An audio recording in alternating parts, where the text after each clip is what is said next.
What about my fans? I'm back with another video on episode 5 of Tougen Anki, and sorry for the delay. Well, nearly an hour delay, really. It's nearly 2 hours, but yeah. That's how it's getting to me again.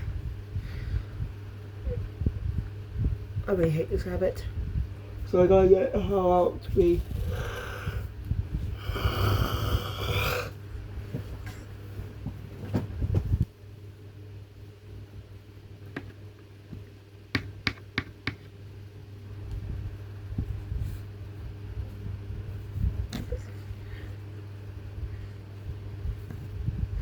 Anyway. This is kind of action heavy in a way. Well, not really action. Only brief. Right, so let's get into it. So the episode continues where we left off. As the gang arrive at the location of the base. It looks like a regular restaurant on the other side, and a woman leads them to a secret hatch. Takes them underground. After that, we cut to two members of the Momodama Agency. Sorry, two members of the Momodama Agency. Sorry, which is the Super Kiwi which is the Super Kiwi Momomia, and Yomogi Momokusa. Yeah, they have Momos in the name, but it's the last part of the names that are different. So see, Super Kiwi might be related. I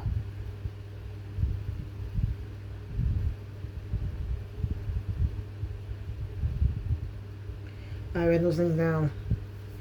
That means I have to redo these in another page. Just to get better.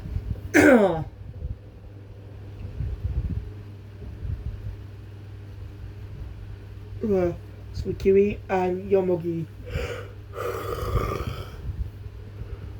What is this crazy session with big boobs?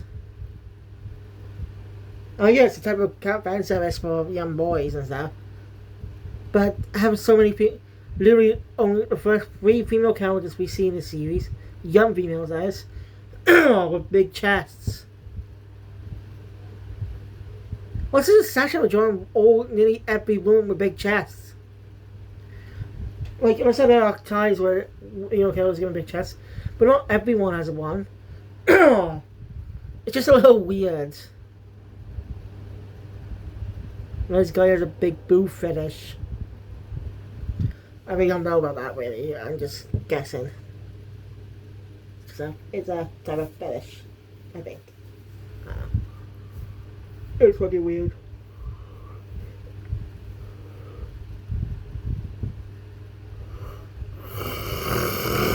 The kind of military agency has, well, more mixed people.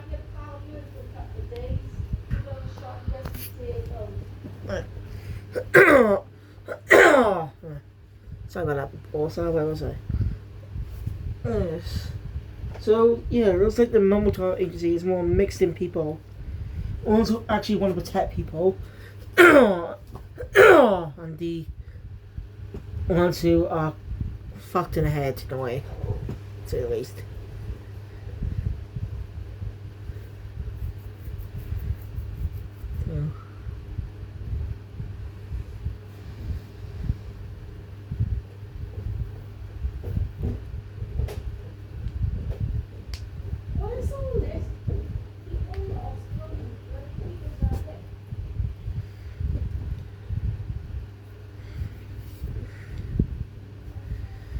So. So, yeah, Yomogi is more of a righteous person, want to protect civilians, but she's not against Kid only, just because they think their powers are out of control. I understand that, but there's a way to avoid that. Work with them. Like, help the only. Not all. Like, take down bad ones, but the good ones they can help protect, control their powers, and also make sure they don't go berserk. Like, they just assume every Oni's a bad guy, no matter the age. I didn't know the series could get so fucking dark. I'm not fucking kidding. I did not expect this level of dark shit in this series. Like, I've never seen this in an anime before, I think. Basically, this whole competition is going on. A kid who's an Oni, obviously, was trying to keep quiet. Still didn't find him, but they actually found him somehow. You know, he had. Oh, they ever sense Oni powers or something? Because the kid was holding his breath. Like that. Darkest shit happens. As the kid ends up getting killed. It's implied he's dead. That is fucked up. I did not expect that. Like, I didn't expect a freaking child death. Not at least on a Scream one. Like, fuck. I didn't know it was that fucking dark. Again, I read a manga. I actually hope Anki the show actually decides to release their own manga app. You know? I want to see them release their own manga app. Gives people a chance to read that iconic series. Like Beastars, Iruma-kun, you know, Shine, Baki, a lot more. Even the Saint Seiya sequels that are not available here.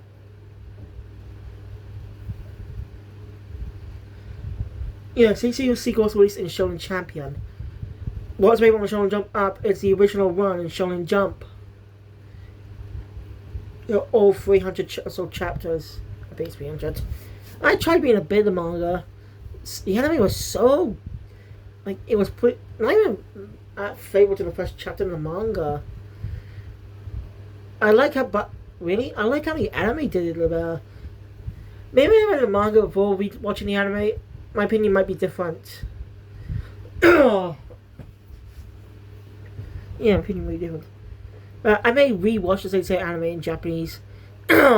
Not view the entire Sanctuary arc as one. We'll like split that into parts. Something like I kind of did when I originally reviewed them. Because I was inconsistent during those reviews. Because I was watching dub and there were two dubs. The original, the ADV dub, which had terrible voice acting. And just enough, the English dub voices say are not the ADV one or the Netflix one. I think the Cartoon Network version. You know, one, I'm gonna kick your butt. I'm gonna kick Iki's butt. That one. Yeah, kind of lose attention. I've not really seen that dub. I can't find. That's the only clip I can find online, actually. Other than the intro, which is damn catchy, by the way. But doesn't really count as an opening because it's already it's just a remake of a existing song. And I just use that remake song for the show. So that doesn't really count. It fits, but doesn't count. Another topic, but you get my point. I just planned when I planned to read the Sanctuary arc, and it's gonna be cut in parts and the specific portions of the story. You know, like the Galactic Tournament story, the Iki portion, the Silver Saints, the Golden Saints, etc.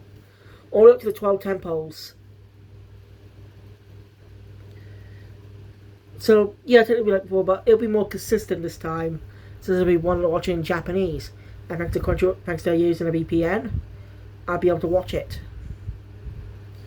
Yeah, it kind of pisses me on that Crunchyroll America gets better shit than us. You know, Kumigumi Orange Road, an old Shonen Jump anime. Actually, why am I pissed about that? Well, I heard, I don't think I'll like it much, because the whole point of the series is Chad just cheating on his girlfriend with another girl who he likes more. How the fuck was that series popular? It's like how Rent a Girlfriend is popular, even though it's crazy shit. Oh, I heard. The quintessential quintuplets I heard is quite bad, bit. So I don't even know how Rent a Girlfriend was so popular. I've only seen like one episode. So who knows?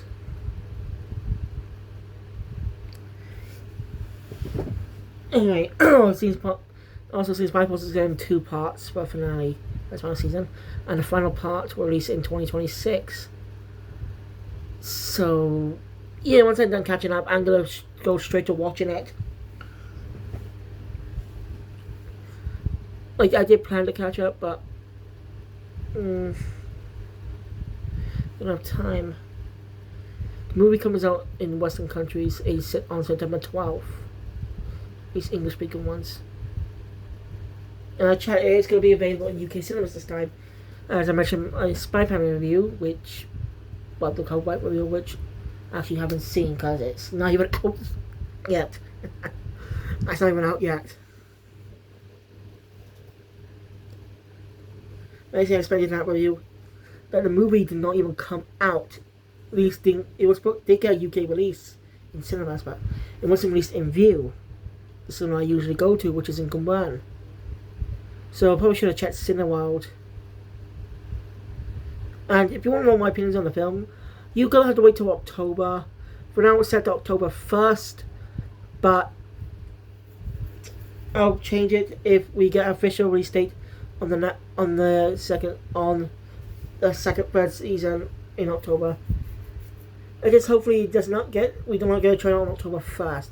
So most likely we'll get a reveal sometime in September. I don't know why I didn't update. It recently got a new trailer, but I did not have an update on when it's coming out in October for some reason. You know, we're 2 months away from the premiere. Anyway. So it's kind of fucked up that they will kill a kid just because he's an Oni. Super Kiwi is insane. He's sort of a mad scientist type character. Typical type of person you see on the supposed good guys story. You know what I mean? That type of trope. When you have a group of antagonist who's supposed to be the good guys, they always have a mad scientist type character to show how fucked it is.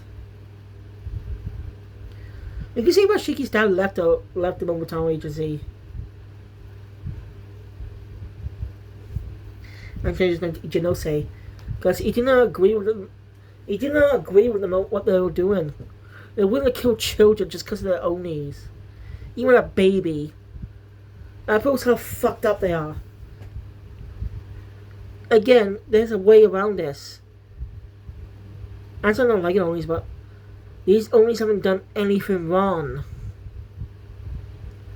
A lot of these ones haven't done anything wrong. They lived normal lives. Hell, Shiki wasn't even aware about his Oni heritage until he was attacked.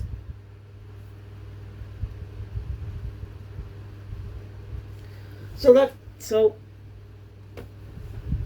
it was their fault. They actually created their own destruction from him, because that's the common trope you see with these types of protagonists. I don't know, basically buy it. I would love a official way to read it on digital services. That way, if I see if I like it, I'm wasting money on it. If I don't like it, like all those manga I got there on my shelf. Stuff I actually have seen a bit of and liked. Minus of that, Dr. Slump, but I'm sure I like that. Like a lot of these manga I'm familiar with, because I have read a bit of them, or watched the anime adaptations, because I like them. Some of them anyway. I bought Slam Dunk even though I never read the manga. I cannot find a single volume of Kurogos Basketball, at least the original ones, not the 3-in-1s ones, or 2-in-1s. Like just a single tankobon volume. Why is that so hard to find? And some of the Prince of Tennis volumes, over 200 or so pounds in cash. That is in cash, not weight. In case you're American, I don't understand why I say pounds. Well, this is a penny in the UK, called pence. It's one or P for short. I know it's kind of funny. 1p. And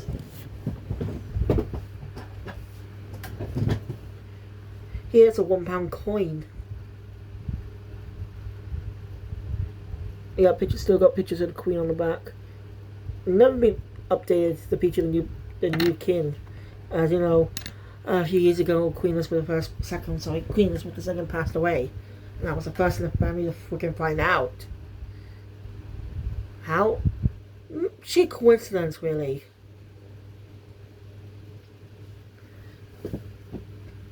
It just all happened to turn on the telly at the time. And the news was on. That's how I just found out about it.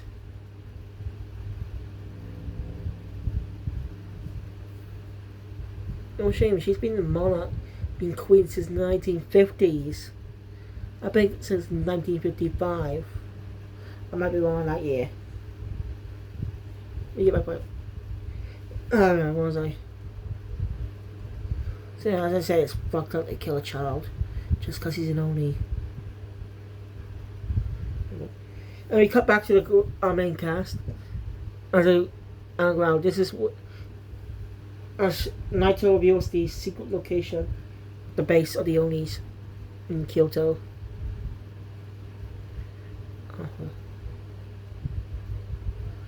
And you hear people crying for a medical emergency. As we introduced to the base, a doctor of the series, Kyoya Orenzanko. And he calls Naito Danny, according to the subs. How? Well, Naito Nudano. He has Dan in his name, so Danny must come from that. Or maybe the characters in his name. I don't know. If you can clarify this, let me know in the comments. But yeah, they went to the same school together. I mean, Naito's leaving them with him because he's heading to the battlefield. They support. Let me get this, but yeah. I see so many injured people as they put on medical uniform outfits now.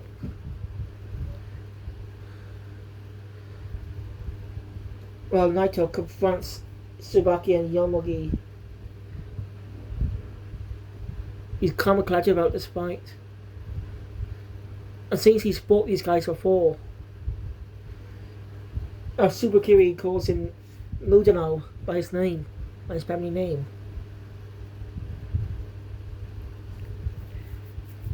So yeah, that fight's not really focused on Sally.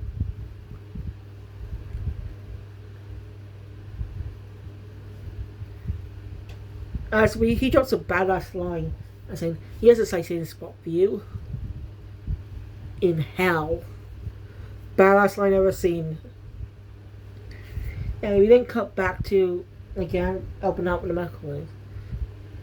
As we see a man who lost both his arms and legs and his skin on his chest very exposed. Yeah, it was. So Kyoya ever demonstrated his ability. His blood's not used for combat, but it's useful in another way. As he uses a lot of blood in the bags to fix the guy's arms and repair his skin. He could increase the Oni's healing rate. But you only do it in one specific part of the body. So the arms.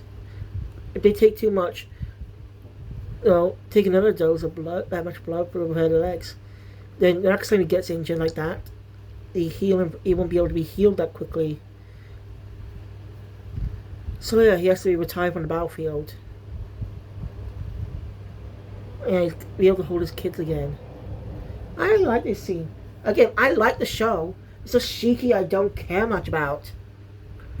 Like, it's Shiki I don't care much about. And so far we don't know about the other characters yet. Like, we know a bit about Jin. We know a bit about Jin. And we know about Jin and his past. We can get a guess on Yobagawa's past. Who was probably absent in the story, absent for this little bit of an arc. Yeah, so yeah, she's still recovering, so she's out of commission for a little bit.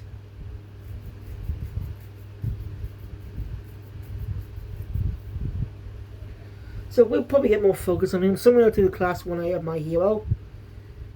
Because, like the first few arcs, we don't know much about them. But as the series goes on, we start to focus more and more on them. We go to like them, eventually learn more about their backstories and stuff. Even the final arc with characters like Shoji and Koji. What about their past towards that point in time? That affects their growth in that story.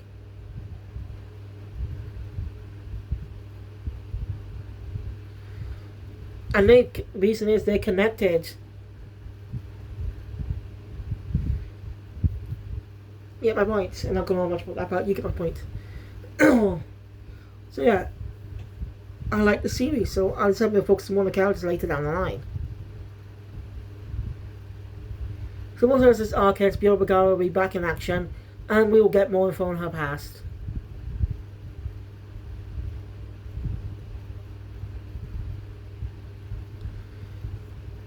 So yeah, anyway, Kyoya asks Shiki for help. He takes her to a girl named May. She was bound. Her parents were attacked by Momotaros. So they don't know what happened to her parents. So he asks him to help her. She is a kind person. I do like that aspect of him. But again, we don't really see that much in episode 1. But how he treated his early portion before he unlocked his powers and stuff. So his dad died. You know my point? I don't care much about him because why should I? Doesn't have a good, he hasn't given us a reason to care. The only explanation behind this passion for guns. It's we don't even get much of his home life where it's we know he got expelled from school again.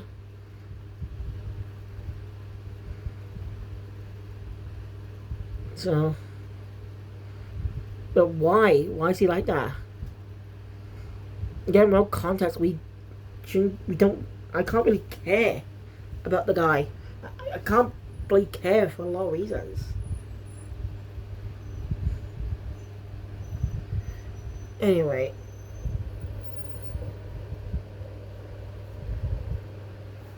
Shiki does his best to go and put the girl. She does manage to talk when he mentions that they, and more boys getting brought in, and they already found May's parents. Or is it May? They already found her parents. Dead. They're deceased. As a battlefield. But we learn back as we cut back to the Naruto's battle against the two Momotaros. At Super Kiwi, he placed some of his what were they called again? Specs. Basically his powers and stuff. Stuck someone on there as he can control the corpses. As he basically he sent them to kill the Momotaros inside. The kill the Oni, sorry. As he summons them, brings them alive, as they try to kill May. Forcing Kyoya to just stab the brain, just to stop him. Oh, good. So Kyoya ends up realizing this is probably not the only body. As the episode ends with shots of the other bodies awakening. Same way with that twitching the fingers. I got a good story. So, yeah, it's really late, and so hopefully get back to the next one soon. So, thank you guys for watching. Enjoy my content. Please on the button. Want to see more Squid Joe? Look to my update on this culture. And see if I do for a lot of most recent episode 6. Kill Phoenix out.